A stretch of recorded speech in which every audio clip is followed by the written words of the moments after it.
Anak, pag sinabing single, ano ba single siya? Sabi mo, motor?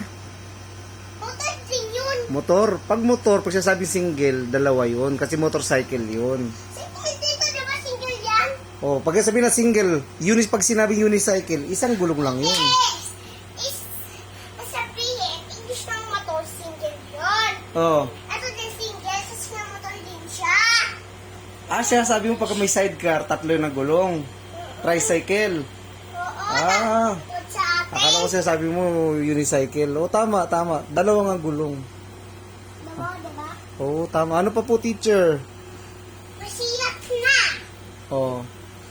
Mas habali na tayo, ah. Oh, sige po, sa body naman. Oh. Wala shoes. Wala shoes siya. Oh, ano to? Ano to? Ano yan, teacher? Ulo! Oh, ulo. Ano to? Pisngi.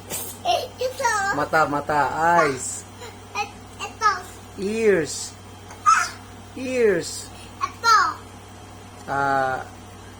Ears din. Ito. Hand.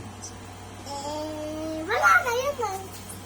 Break time naman, teacher. Pagod na ako. Wala. Uuwi. At wala din digit time. Tungit naman, teacher na to. Susumbong kita sa DepEd. Masungit din. Dito masungit din. Yung makauwi. Si mami ba masungit din pag nagtuturo sa'yo? Oo. Dapat makikinig ka kay teacher, ha? And pag gusto mo dito piliin, di ka uuwi. Uwi na po ko, teacher. Diyan yung sundo ko. Wala pa ito sindubo. Wala. Hindi ka uuwi. Uwi na ako. Yan dyan si mami ko. Kaya. Sige na. Bye-bye.